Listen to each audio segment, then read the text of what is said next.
ये सवाल इसलिए पूछा जा रहा है क्योंकि आज राहुल गांधी ने हरियाणा में वोट चोरी के आरोप लगाते हुए भारत के जेन जी युवाओं से ये कहा कि अगर भारत के लोकतंत्र को बचाना है तो जेन जी युवाओं को आगे आना होगा और उन्हें अपनी ताकत दिखानी होगी। बड़ी बात यह है कि राहुल गांधी अपने पुराने भाषणों में जेन जी युवाओं का कभी कोई जिक्र नहीं करते थे। राहुल गांधी ने सोशल मीडिया प्लेटफॉर्म एक्स पर आज से 9 साल पहले अप्रैल 2015 में अपना अकाउंट बनाया था और तब से लेकर 8 सितंबर 2025 के बीच उन्होंने कभी भी जेन जी शब्द लिखकर भारत के युवाओं से आंदोलन करने की अपील नहीं की। लेकिन जब से इसी साल 8 और 9 सितंबर को नेपाल में जेन जी युवाओं ने सरकार के खिलाफ हिंसक आंदोलन किया और नेपाल में जो हिंसा हुई आपने देखा, वहां 24 घंटों में तख्ता पलट कर दिया, तब से राहुल गांधी लगातार अपने बयानों में जेन जी युवाओं का जिक्र कर रहे हैं, उन्हें आंदोलन करने के लिए कह रहे हैं।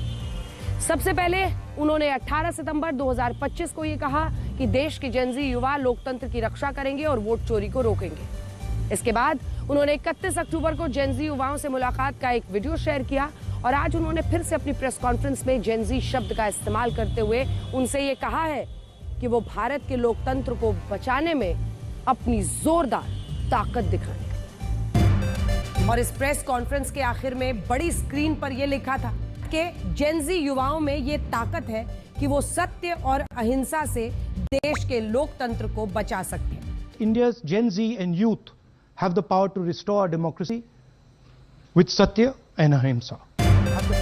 राहुल गांधी ने यहाँ सत्य और अहिंसा का जिक्र तो किया, लेकिन ये भी सच है कि उन्होंने इस प्रेस कॉन्फ्रेंस की शुरुआत में भी एक बयान दिया था और ये कहा था कि वोट चोरी को रोकने के लिए भारत के जेन जी युवाओं को आगे आना होगा। And I want the young people of India, Gen Z, to understand this clearly because this is about your future. What is being done is being taken from you. You are being stolen from, your future is being destroyed. Rahul Gandhi बार बार जेन जी युवाओं का जिक्र कर रहे हैं, जिससे ये सवाल खड़ा होता है कि क्या वो भारत के युवाओं को सरकार के खिलाफ आंदोलन करने के लिए उकसा रहे हैं। हमने फोकस किया और ये आरोप हमारा नहीं बल्कि आरोप बीजेपी लगा रही है। यहाँ आपको ये भी सोचना होगा कि आखिर राहुल गांधी को जेन जी युवाओं से इतनी उम्मीदें क्यों हैं और ये उम्मीदें हाल के समय में इतनी क्यों बढ़ी हैं। तो इसका कारण यह है कि पिछले कुछ महीनों में जेन जी युवाओं ने सिर्फ नेपाल में सरकार के खिलाफ हिंसक आंदोलन नहीं किया है, बल्कि कई सारे देश हैं, Morocco, Madagascar, Peru, Philippines, Kenya और यहाँ तक कि इंडोनेशिया में भी चुनी हुई सरकारों के खिलाफ जेन जी युवा हिंसक आंदोलन कर चुके हैं और इनमें कुछ देशों में तो उन्होंने तख्ता पलट भी कर दिया है। पिछले साल बांग्लादेश में भी जो तख्ता पलट हुआ था, उसके पीछे भी जेन जी छात्रों का हिंसक आंदोलन था, जिससे अब बीजेपी राहुल गांधी की मंशा पर सवाल उठा रही है। आपको यकीन नहीं होगा, पूरी दुनिया में जेन जी युवाओं की सबसे ज्यादा आबादी भारत में रहती है। भारत में 13 से 28 साल के जेन जी युवाओं की जनसंख्या 26.5% यानी लगभग 37 करोड़ 70 लाख है, जिसका मतलब यह होता है कि जितनी जनसंख्या पूरे अमेरिका की नहीं है, उससे ज्यादा जेन जी युवा तो अकेले भारत में रहते हैं। इनमें भी जेन जी वोटर्स पूरी दुनिया में सबसे ज्यादा भारत में है। चुनाव आयोग के मुताबिक भारत में 18 से 28 साल के जेन जी वोटर्स की संख्या 20 करोड़ से ज्यादा हो सकती है और यह आंकड़ा काफी बड़ा है। इतना बड़ा है कि पिछले साल जब लोकसभा के चुनाव हुए थे तब पूरे देश में कांग्रेस को 13 करोड़ 68 लाख वोट मिले थे, जबकि इसी देश में जेन जी वोटर्स की संख्या 20 करोड़ से ज्यादा हो सकती है। इससे ये पता चलता है कि इन जेन जी वोटर्स से राहुल गांधी बार बार अपील क्यों कर रहे हैं और वो वोट चोरी के मुद्दे पर जेन जी युवाओं का साथ आने के लिए क्यों कह रहे हैं। आज भी राहुल गांधी ने वोट चोरी को लेकर जो हाइड्रोजन बॉम्ब फोड़ा है, उसमें ये आरोप लगाया है कि पिछले साल जब हरियाणा में विधानसभा के चुनाव हुए थे तब इनमें 25 लाख वोटों की चोरी हुई थी। इसका मतलब ये हुआ कि अगर हरियाणा के 2 करोड़ वोटर्स में 25 लाख वोटर्स फर्जी थे तो हर 8 में से 1 वोट की चोरी हुई और राहुल गांधी के मुताबिक बीजेपी ने साजिश करके कांग्रेस को हरा दिया और हरियाणा में अपनी सरकार बना ली। इनमें भी सबसे सनसनीखेज आरोप राहुल गांधी ने यह लगाया है कि इन चुनावों में 10 बूथ पर जो 22 वोट डाले गए, उन सभी के वोटर आईडी कार्ड पर एक ही महिला की तस्वीर है और राहुल गांधी का कहना है कि ये महिला भारत की है ही नहीं, ये ब्राजील की एक मॉडल है। Who is this lady? और राहुल गांधी ने सबसे पहले इस मॉडल की तस्वीर दिखाई जिस पर लिखा था कि ये कौन है, और उन्होंने पत्रकारों से भी पूछा कि क्या वो बता सकते हैं कि ये महिला भारत के किस राज्य, शहर और गांव से है। कहां की लगती है? Who is this lady? How old is she? Which state does she come from? Anybody? Goa? Maharashtra? North? Is she from Haryana? थोड़ी देर सस्पेंस रखने के बाद राहुल गांधी ने खुद बताया कि ये तस्वीर ब्राजील की एक मॉडल की है जिसका इस्तेमाल हरियाणा में 10 बूथ के 22 वोटर कार्ड पर हुआ है और इन सब ने अपना वोट भी डाला है। She votes 22 times in Haryana and she votes in 10 different booths in Haryana. Rahul Gandhi के इस दावे को लेकर काफी विवाद हो रहा है और इनमें भी सबसे बड़ा विवाद तो यह है कि राहुल गांधी को यह कैसे पता चला कि जिन 22 वोटर कार्ड्स पर एक ही मॉडल की तस्वीर है उन वोटर कार्ड से चुनाव में वोट डाले गए हैं। ये सवाल इसलिए उठ रहा है क्योंकि राहुल गांधी जिस वोटर लिस्ट को दिखाकर ये पूरा दावा कर रहे हैं वो वोटर लिस्ट मतदान के बाद की नहीं बल्कि मतदान से पहले की है।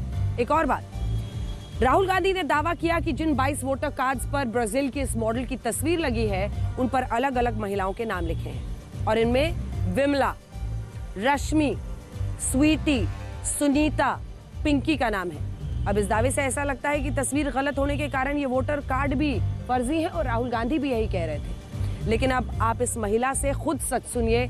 इस महिला का नाम पिंकी है और इस महिला का कहना है कि राहुल गांधी ने ब्राजील की मॉडल के नाम पर जो 22 वोटर कार्ड दिखाए उनमें एक वोटर कार्ड उसका है और उसने चुनाव में वोट भी डाला है। बस एक समस्या ये थी कि इसमें गलती से कोई और तस्वीर छप गई थी, लेकिन तस्वीर गलत होने से उसका वोटर कार्ड फर्जी नहीं हो जाता। महिला क्या कह रही है सुनिए। मैं गांव के स्कूल में वोट डालने गई थी और मेरे वोट के कार्ड में थोड़ी मिस्टेक हो रखी है। क्या मिस्टेक हो रखी है? उसमें फोटो की गड़बड़ हो रही है। किसका फोटो लग गया है? किसी गांव की लेडीज का है।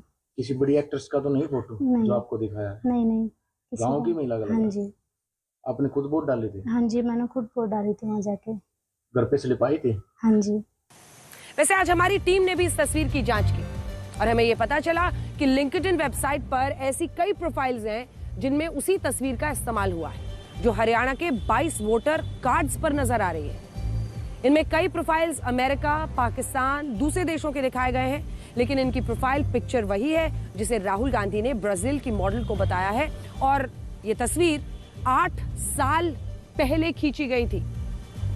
अब इससे क्या पता चलता है?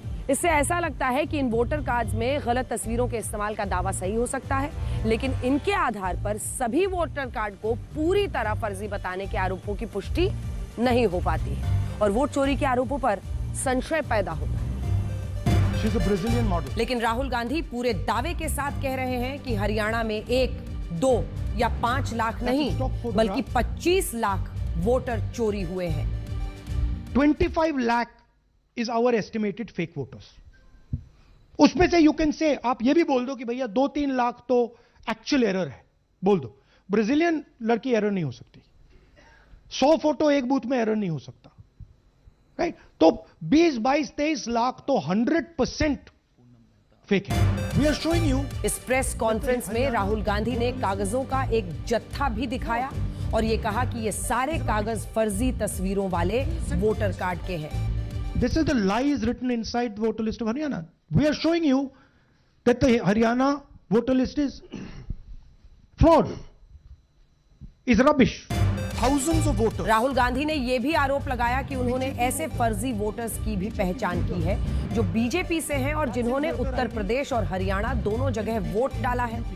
That's his voter ID in UP. That's his voter ID in Haryana. Same man, his son. Go back to the other one, please. That's right. That's his son, Yashveer. He comes here as well in Haryana.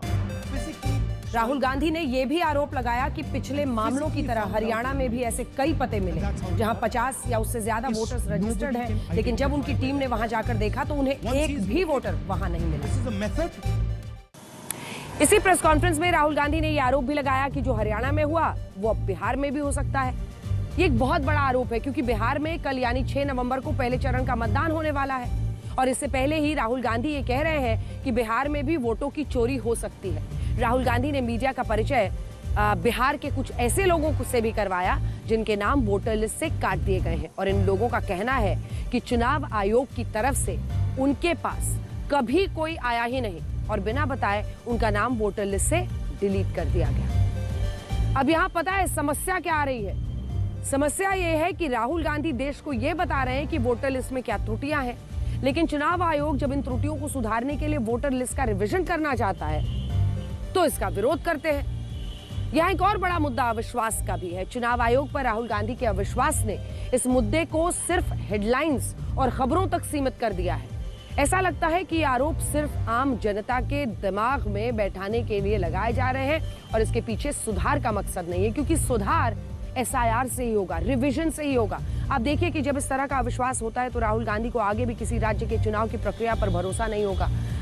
यहाँ एक सवाल चुनाव आयोग को लेकर भी है, जो राहुल गांधी से प्रमाण तो मांग रहा है, लेकिन उसने अब तक राहुल गांधी के किसी भी वोट चोरी के आरोप की अलग से जांच नहीं करवाई है। वो बस ये कह रहे हैं कि अगर ऐसा था तो शिकायत क्यों नहीं की और अगर ऐसा है तो फिर SIR का विरोध क्यों करते हैं। हमें लगता है कि अगर आरोप लग रहे हैं, बिना प्रमाण के भी लग रहे हैं, जांच तो कराई जा सकती है। जांच से ही तो दूध का दूध और पानी का पानी हो सकता है। फिर जांच से क्यों परहेज? चुनाव आयोग को क्या परहेज? राहुल गांधी ने अभी से ही मान लिया है कि बिहार चुनाव में कांग्रेस की लुटिया डूबने वाली है। चुनाव बिहार में हो रहे हैं और राहुल गांधी दिल्ली में फर्जी प्रेस कॉन्फ्रेंस कर रहे हैं। चुनाव बिहार में हो रहे हैं और राहुल गांधी बातें कर रहे हैं हरियाणा की, क्योंकि उनको पता चल गया है कि बिहार में महागठबंधन हार रहा है और इसलिए वो अभी से ही बहाना ढूंढने में लग गए हैं। पहले वे हार का ठिकरा EVM पर फोड़ते थे, लेकिन जब वे अपने फर्जी दावे को सिद्ध नहीं कर पाए और EVM को सुप्रीम कोर्ट से क्लीन चिट मिल गई, अब वे SIR के सवाल को उठाने लगे हैं। खैर, इस खबर से आगे बढ़ते हैं और आपको लेकर चलते हैं बिहार, जहां वोटिंग से पहले कट्टे पर खूब कोहराम हो रहा है। सबसे पहले आप ये वीडियो देखिए।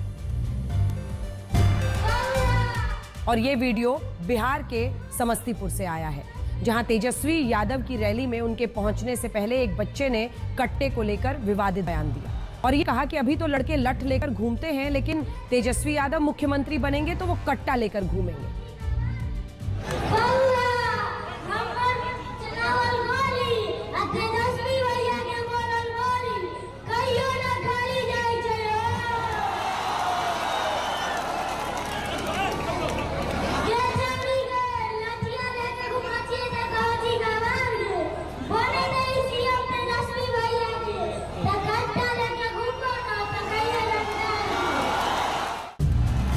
इस बच्चे ने ये बात एक लड़की के संदर्भ में कही और सोचने वाली बात यह है कि इस बात पर वहां मौजूद लोग आपत्ति नहीं जता रहे थे, बल्कि तालियां बजा रहे हैं।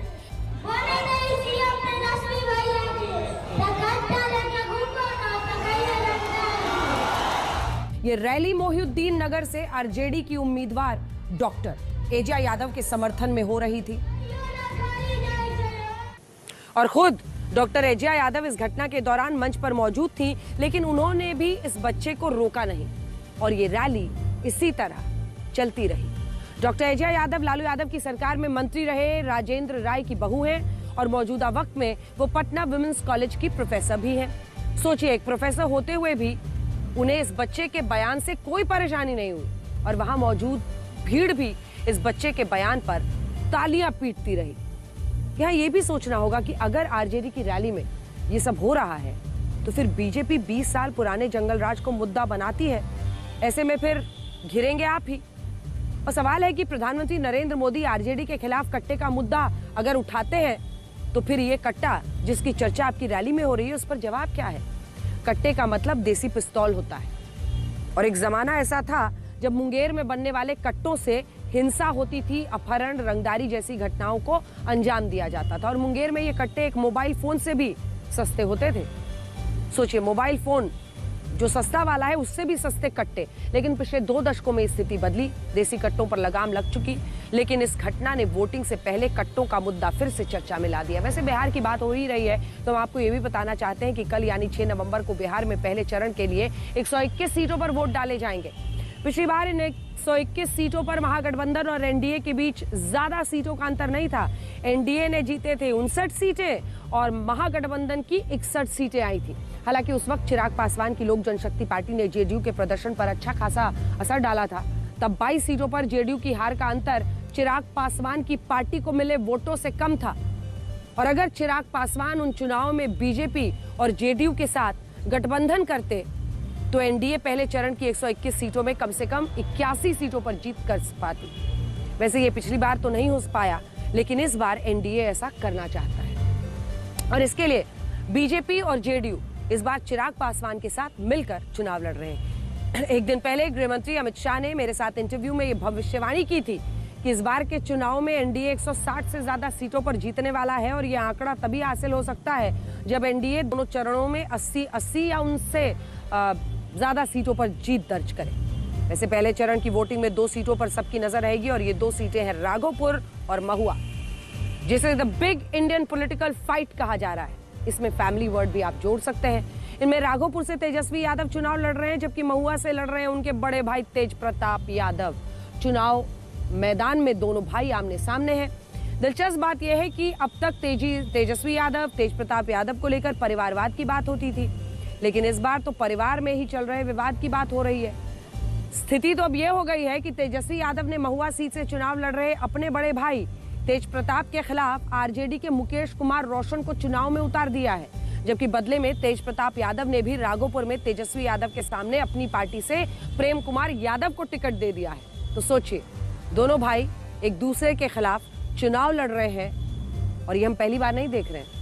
इससे पहले महाराष्ट्र, जहां ठाकरे बंधुओं से लेकर हरियाणा में चौटाला परिवार, उत्तर प्रदेश में मुलायम सिंह यादव का परिवार, महाराष्ट्र में पवार फैमिली और बिहार में पासवान परिवार के बीच कई विवाद और टकराव देखे गए हैं। और अब लालू यादव के परिवार में 2 भाइयों की राजनीतिक जंग कल पहले चरण में दिखाई देगी और इससे आपको यह भी पता चलेगा कि देश में ऐसा कोई राजनीतिक परिवार नहीं है जिनमें झगड़े ना हुए हों। और बिहार में 2 भाइयों का यह टकराव तो इस कदर बढ़ा कि तेजस्वी यादव ने महुआ जाकर अपने बड़े भाई तेज प्रताप यादव के खिलाफ प्रचार किया।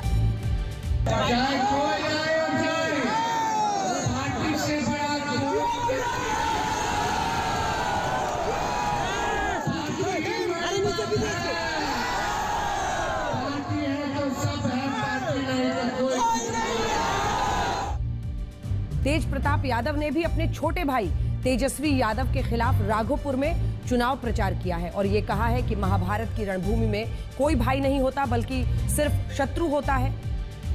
सब जगह बोलते फिरे कि तेजस्वी है, तेजस्वी का आशीर्वाद दे रहा है, लेकिन रात नहीं आया किसी को कि बड़ भाई है छोट भाई को आशीर्वाद दे रहा है। तो हमारे कृष्ण भगवान के अपमान करने लगा, सब कृष्ण भगवान को अपमान करने लगा। अब जब कृष्ण भगवान का अपमान होगा तो सुदर्शन चक्र निकलेगा। तेज प्रताप यादव को आरजेडी से निकाला जा चुका है, लेकिन राबड़ी यादव का कहना है कि वो अपने दोनों बेटों को जीतते हुए देखना चाहती है। प्रताप जी जिस तरीके से इस बार अलग लड़ रहे हैं, उनको क्या आप चाहेंगे कि क्या कहना चाहेंगे? नहीं ठीक है, लड़ रहा अलग ठीक है, वो भी ठीक है, अपना जगह पर ठीक है।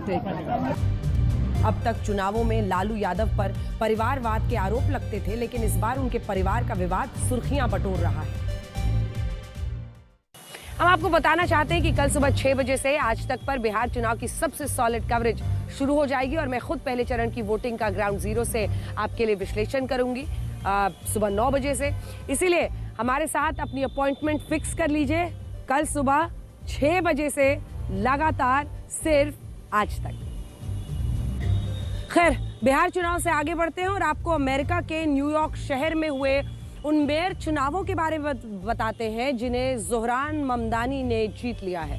न्यूयॉर्क शहर के इतिहास में पहली बार ऐसा हुआ है जब दक्षिण एशियाई मूल के एक मुस्लिम नेता ने वहां मेयर पद का चुनाव जीता और भारत में इस खबर की काफी चर्चा हो रही है। हमारे देश में एक खास वर्ग ज़ोहरान ममदानी की जीत को लोकतंत्र की बहुत बड़ी जीत बता रहा है और खुद को इंडियन मुस्लिम कहने वाले ज़ोहरान ममदानी की जीत पर खुशियां मनाई जा रही। लेकिन आज हम आपको ज़ोहरान ममदानी का एक वीडियो दिखाना चाहते हैं। इसमें उन्होंने अयोध्या के राम मंदिर के खिलाफ न्यूयॉर्क शहर की सड़कों पर रैली निकाली थी। सत श्री अकाल जी, माय नेम इज। और इस रैली में ज़ोहरान ममदानी ने राम मंदिर के निर्माण को मुसलमानों के साथ नाइंसाफी बताया था। I'm here today to protest against the BJP government in India and the demolition of the Babri Masjid and the attempt to build a mandir on top of the ruins of it. Zohran Mamdani खुद को Indian Muslim कहते हैं, लेकिन सच्चाई ये है कि उनका सोशल मीडिया अकाउंट ऐसी पोस्ट से भरा पड़ा है जिनमें राम मंदिर का विरोध किया गया है। सबसे बड़ी बात यह है कि ज़ोहरान ममदानी भारत के मुसलमानों को भी खतरे में बताते हैं और मुसलमानों से जुड़े मुद्दों पर मोदी सरकार का भी विरोध करते हैं। और इसलिए आज बड़ा सवाल यह है कि क्या सिर्फ मोदी विरोध के कारण भारत में ज़ोहरान ममदानी की जीत का जश्न मनाना सही हो सकता है। 34 साल के ज़ोहरान ममदानी ने डेमोक्रेटिक पार्टी की तरफ से चुनाव लड़ा था और उन्हें इन चुनावों में 50% से ज्यादा वोट मिले। साल 1969 के बाद पहली बार ऐसा हुआ जब कोई उम्मीदवार 10 लाख से ज्यादा वोट हासिल करने में कामयाब रहा। इसके अलावा ज़ोहरान ममदानी की ये जीत तब हुई है जब राष्ट्रपति ट्रंप और उनकी रिपब्लिकन पार्टी के नेता लगातार ये कह रहे थे कि ममदानी की जीत न्यूयॉर्क शहर का इस्लामीकरण कर सकती है। स्टैच्यू ऑफ लिबर्टी की ये AI जनरेटेड तस्वीर राष्ट्रपति ट्रंप के नेताओं ने ही सोशल मीडिया पर पोस्ट की थी, जिसमें स्टैच्यू ऑफ लिबर्टी को बुर्के में दिखाया गया था और ये कहा गया था कि अगर ममदानी जीते तो न्यूयॉर्क की मूल संस्कृति खत्म हो जाएगी, वहां इस्लाम धर्म प्रभावी हो जाएगा। लेकिन इन बातों का न्यूयॉर्क के लोगों पर कोई असर नहीं हुआ। उल्टा न्यूयॉर्क के लोगों ने राष्ट्रपति ट्रंप की पार्टी के उम्मीदवार को सिरे से खारिज कर दिया और उन्हें इन चुनावों में सिर्फ 7% वोट मिले, 7%। दूसरी तरफ स्वतंत्र उम्मीदवार एंड्रू कोमो भी ये आरोप लगा रहे थे कि अगर ज़ोहरान ममदानी इन चुनाव में जीते तो न्यूयॉर्क शहर की डेमोग्राफी ही बदल जाएगी। ममदानी को हराने के लिए एंड्रू कोमो को बिल एक्मन जैसे बड़े अरबपतियों का भी साथ मिला और उन्होंने अपने चुनाव प्रचार में लगभग 350 करोड़ रुपए खर्च कर दिए।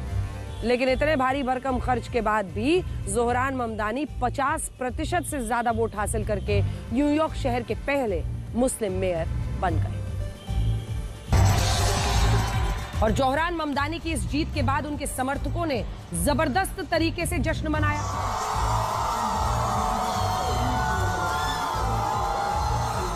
जीत के बाद ज़ोहरान ममदानी ने अपने पहले भाषण में राष्ट्रपति ट्रंप पर सीधे हमला बोला और ये कहा कि जिस न्यूयॉर्क शहर ने राष्ट्रपति ट्रंप को इतना बड़ा बनाया, वही शहर अब उन्हें हराकर दिखा रहा है। If anyone can show a nation betrayed by Donald Trump how to defeat him, it is the city that gave rise to him.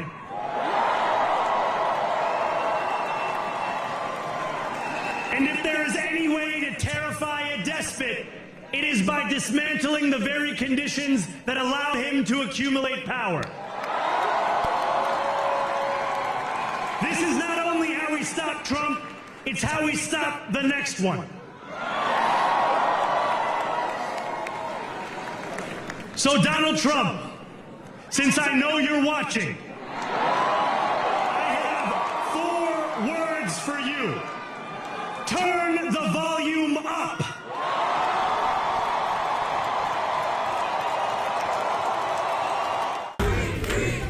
Zohran Mamdani की इसी रैली में फिलिस्तीन के समर्थन में भी नारे लगाए गए, जबकि अमेरिका को इजराइल का साझेदार माना जाता है।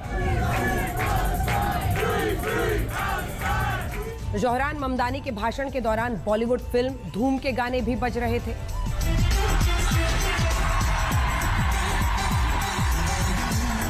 ज़ोहरान ममदानी की जीत में एक बड़ा रोल बॉलीवुड फिल्मों के हिंदी गानों और डायलॉग्स का भी है। ममदानी ने इन चुनाव में अपनी पहचान को बड़ा मुद्दा बना दिया था। वो अपनी रैलियों में न सिर्फ बॉलीवुड फिल्मों के डायलॉग्स का इस्तेमाल करते थे, बल्कि बार बार ये बताते थे कि वो एक इंडियन मुस्लिम है।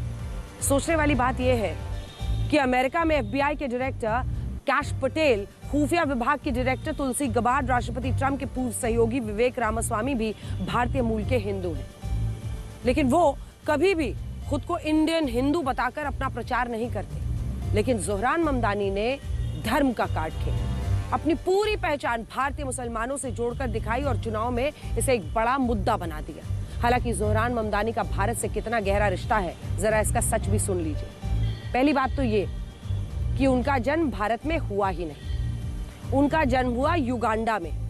उनकी मां मीरा नायर और पिता महमूद ममदानी हैं। मीरा नायर शादी से पहले एक हिंदू थी और वो भारत की मशहूर फिल्म निर्देशक रही, जिन्होंने सलाम बॉम्बे जैसी फिल्मों का निर्देशन किया था, जबकि महमूद ममदानी एक प्रोफेसर है। और न्यूयॉर्क टाइम्स के मुताबिक ज़ोहरान ममदानी 7 साल की उम्र में अपने माता पिता के साथ अमेरिका आए थे और वो भारत में कभी नहीं रहे। दूसरा, ज़ोहरान ममदानी ने इन चुनावों को जीतने के लिए धर्म का सहारा लिया।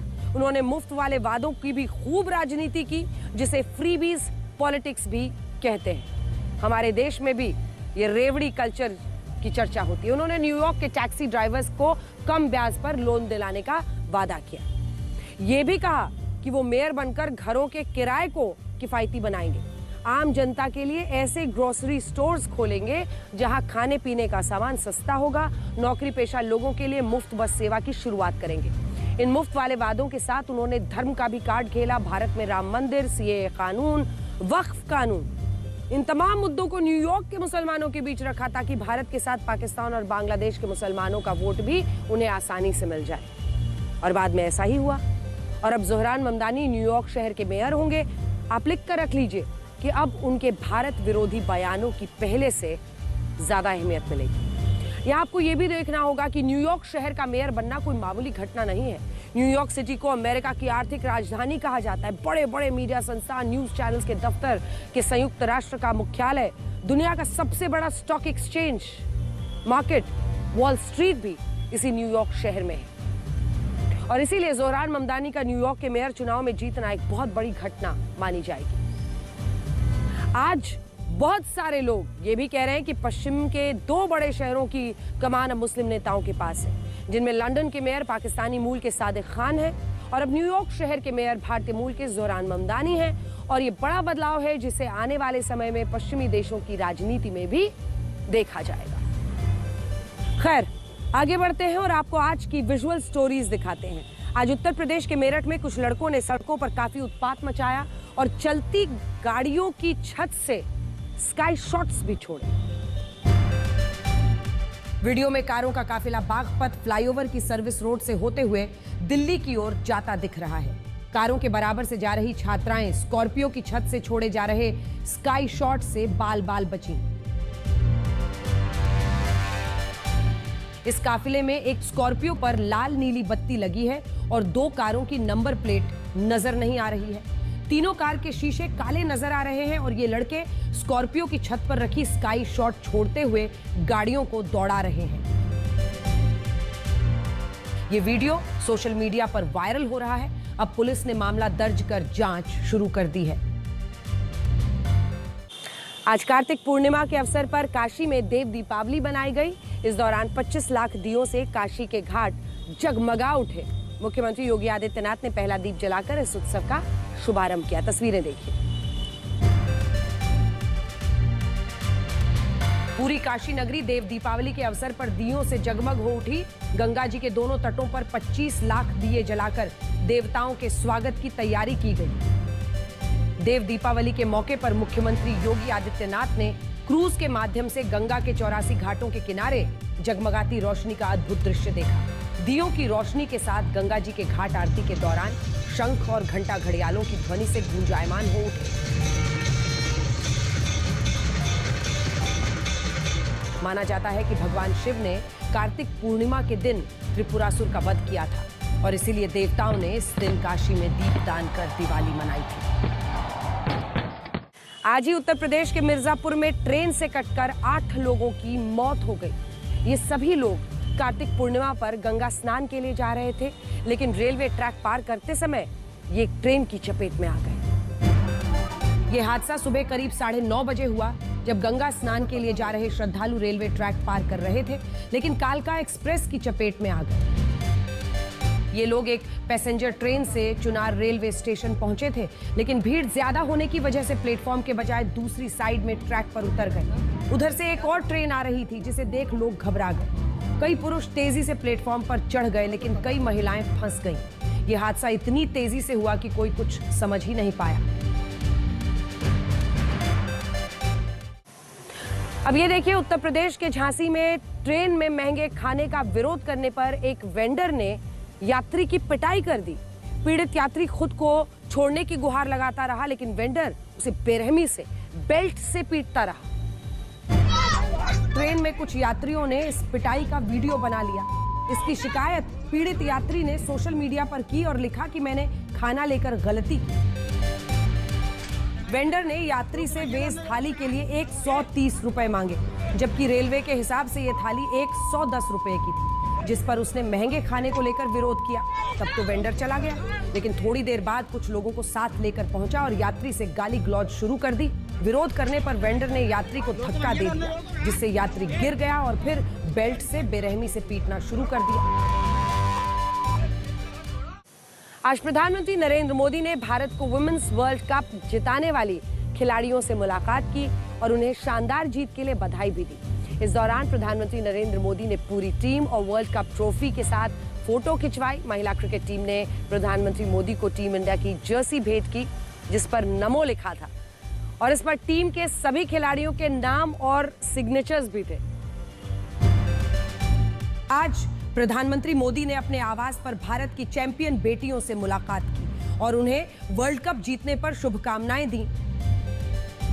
प्रधानमंत्री मोदी ने टूर्नामेंट के दौरान उनके संघर्ष, मेहनत और शानदार वापसी के लिए उनकी तारीफ की। कप्तान हरमनप्रीत कौर ने 2017 की मुलाकात का जिक्र करते हुए कहा कि तब बिना ट्रॉफी आए थे, अब ट्रॉफी के साथ आए हैं।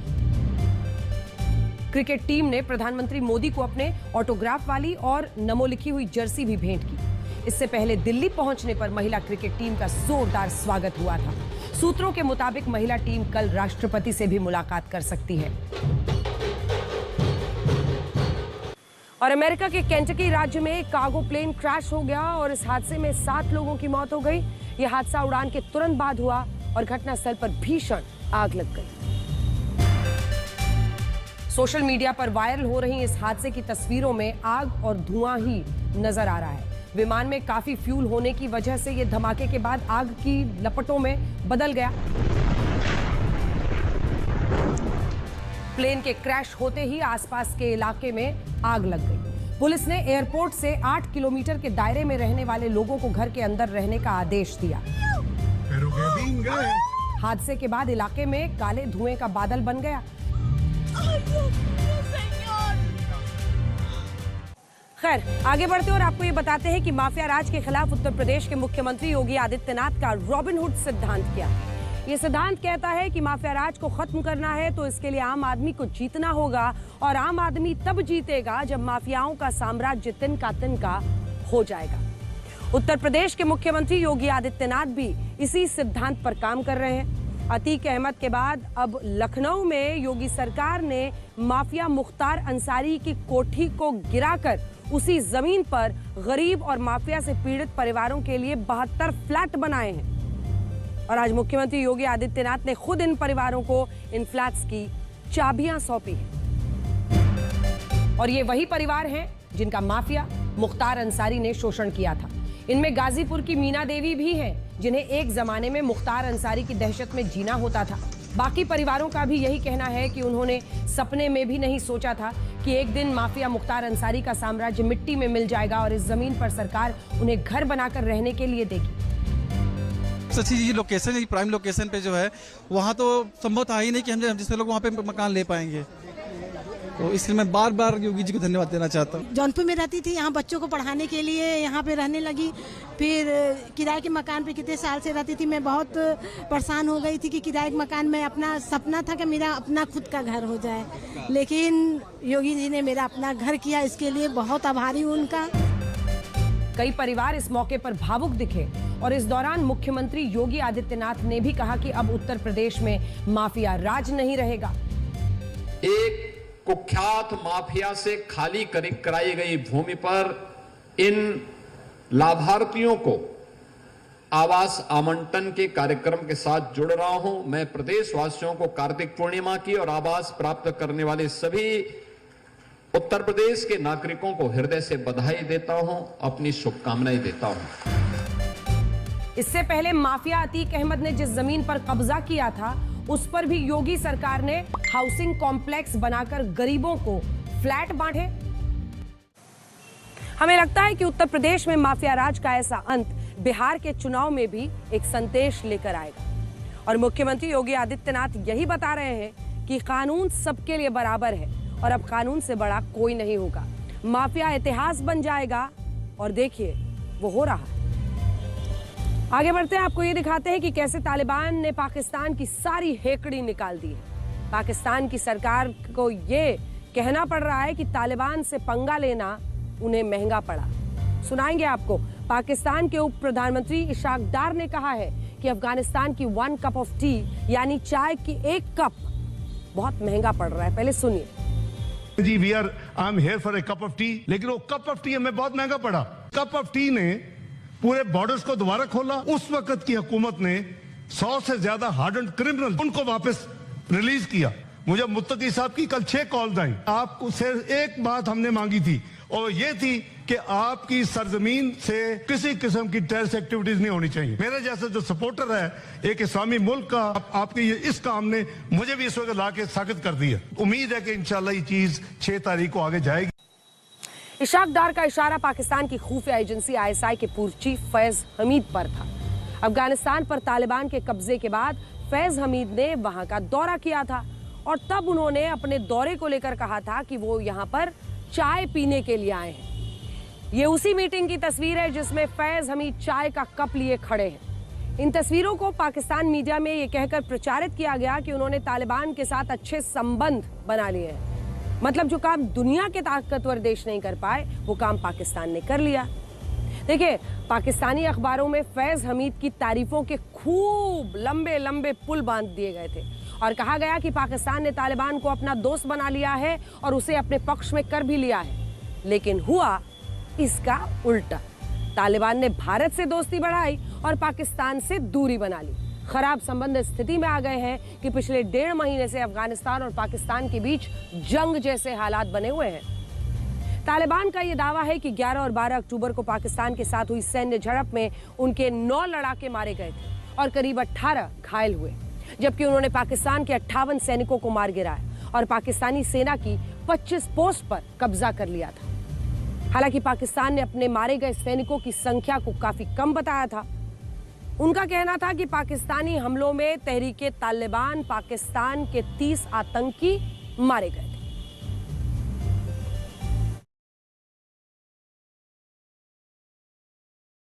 पहले से काफी खराब थे, लेकिन पाकिस्तान के एयर स्ट्राइक्स के बाद ये संबंध और ज्यादा खराब हो गए। फिलहाल कतार और तुर्की के दखल के बाद दोनों देशों में थोड़ी शांति बनी है, लेकिन सच यही है कि अफगानिस्तान गुस्से में है। पाकिस्तान के लिए उससे निपटना भारी हो गया है। अब आगे बढ़ते हैं और आपको भारत की ब्रह्मोस मिसाइल की ताकत जरा दिखाते हैं। देखिए ये तस्वीरें। दुनिया के कई देश मेड इन इंडिया हथियारों की शक्ति देख चुके हैं और उनका पसंदीदा हथियार है ब्रह्मोस। पाकिस्तान के एयर डिफेंस सिस्टम को चीरते हुए ब्रह्मोस ने जिस तरह से आतंकी ठिकानों को तबाह किया था, उसकी तस्वीरें सबने देखी, उसके चर्चे सबने किए और इसीलिए कई देश आज ब्रह्मोस खरीदने की कतार में खड़े हो गए हैं। तो सुनिए, ब्रह्मोस के खरीदारों की लिस्ट में नया नाम है इंडोनेशिया का। इंडोनेशिया ब्रह्मोस खरीदने के आखिरी चरण में पहुंच गया है। भारत और इंडोनेशिया के बीच ब्रह्मोस के मॉडल और कीमतों पर बातचीत पूरी हो चुकी है। अब बस रशिया के साथ एक औपचारिक बातचीत बाकी रह गई है। ब्रह्मोस मिसाइल सिस्टम को भारत और रशिया ने मिलकर तैयार किया है। ये सुपरसोनिक क्रूज मिसाइल है जो तेज और सटीक हमलों के लिए जानी जाती है। इसके बारे में कहते हैं कि इसे फायर करो और भूल जाओ, क्योंकि ये सटीक हमला करके ही रहेगी। इसे हाईटेक गाइडेंस सिस्टम और स्टेल्थ टेक्नोलॉजी पर बनाया गया है। जब तक दुश्मन देश के रडार को इसका पता चलता है, तब तक ये हमला कर चुकी होती है। ब्रह्मोस को जमीन, हवा और समंदर कहीं से भी चलाया जा सकता है। इसकी डिमांड खासतौर से एशियन ASEAN यानी जो आसियान देश है उनमें ज्यादा है। ये देश साउथ चाइना सी में चाइना के बढ़ते दखल को देखकर परेशान रहते हैं और इसीलिए वो अपनी सेना को ब्रह्मोस से लैस करना चाहते हैं ताकि चाइना अपनी हदों में रहे। फिलीपींस ने इसी वजह से ब्रह्मोस खरीदी थी। फिलीपींस को चाइना की विस्तारवादी नीति से डर था। उसका ये मानना है कि चाइना कभी भी उन पर हमला कर सकता है और इसीलिए फिलीपींस अपनी तैयारी कर रहा है और ब्रह्मोस से मिसाइल्स ले रहा है। इसी वजह से अप्रैल 2023 में फिलीपींस ने भारत के साथ करीब 3,307 करोड़ रुपए की डिफेंस डील की है, जिसमें ब्रह्मोस मिसाइलें भी शामिल थी। फिलीपींस ने अपनी समुद्री सुरक्षा को मजबूत करने के लिए ब्रह्मोस खरीदा है। उसने ब्रह्मोस का एंटी शिप वेरिएंट खरीदा है। इस वेरिएंट के ब्रह्मोस की रफ्तार 3,458 किलोमीटर प्रति घंटा है और इसकी रेंज है 290 किलोमीटर। इंडोनेशिया भी ब्रह्मोस मिसाइलें खरीदकर अपनी सेना को मॉडर्न और ताकतवर बनाना चाहता है। उम्मीद की जा रही है कि इस डील के बाद भारत और इंडोनेशिया के रक्षा संबंध और भी मजबूत होंगे। ऐसा कहा जा रहा है कि इंडोनेशिया और भारत के बीच करीब 4,000 करोड़ रुपए की डिफेंस डील होगी, जिसमें ब्रह्मोस की खरीद भी शामिल है। हालांकि ब्रह्मोस का कौन सा वेरिएंट इंडोनेशिया खरीदना चाहता है, इसको लेकर अभी कोई जानकारी नहीं दी गई है। लेकिन ब्रह्मोस की इस नई डील ने भारत के उभरते डिफेंस सेक्टर की झलक जरूर दिखा दी है और अब रक्षा क्षेत्र में भारत का हथियारों का बेचना एक नई मिसाल कायम कर रहा है। साल 2013-14 में भारत का डिफेंस एक्सपोर्ट मात्र 686 करोड़ रुपए का था, जो वर्ष 2024-25 आते आते बढ़कर 23,686 करोड़ से 23,622 करोड़ रुपए का हो गया है। यानी हमारे रक्षा हथियारों का निर्यात 34 गुना तक बढ़ा है और ये बहुत अच्छी खबर है। केंद्र सरकार भारत को ग्लोबल डिफेंस मैन्युफैक्चरिंग हब बनाना चाहती है और उसने साल 2029 तक भारत के रक्षा उत्पादन को 3 लाख करोड़ रुपए तक ले जाने का लक्ष्य तय किया है। साल 2024-25 में भारत का रक्षा उत्पादन 1,51,000 करोड़ रुपए का था और 2029 तक इसे दोगुना किया जाना है।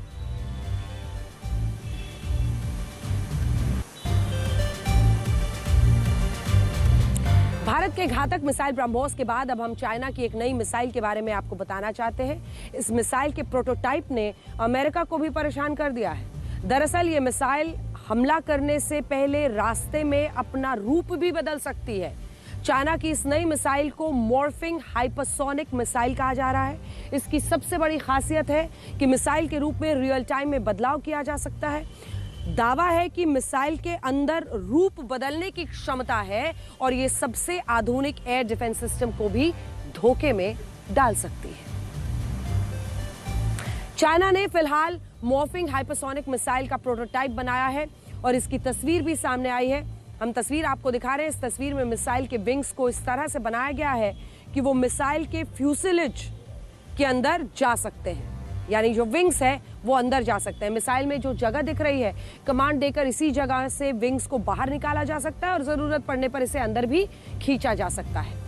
इसी क्षमता की वजह से मिसाइल हवा में कलाबाजी करने में पहले ज्यादा माहिर हो जाएगी। अगर कोई एयर डिफेंस सिस्टम इस पर हमला करेगा तो मिसाइल के विंग्स की स्थिति रियल टाइम में बदलकर उसका एरोडायनामिक्स चेंज किया जा सकता है और इसी क्षमता की वजह से ये किसी भी हमले से बच सकती है। ये 6,174 किलोमीटर प्रति घंटे की रफ्तार से हमला कर सकती है। यानी आने वाले वक्त में रक्षा क्षेत्र में हथियारों के एक नई रेस और एक नई जंग को आप सामने आते देख रहे हैं। तो भागलपुर से आज के लिए ब्लैक एंड व्हाइट में इतना ही। अब आपसे हमारी अगली मुलाकात होगी कल रात 9 बजे। और दुनिया में सिर्फ पानवाला ही है जो पूछ कर चूना लगाता है, बाकी लोगों को तो बस मौका चाहिए। नमस्कार।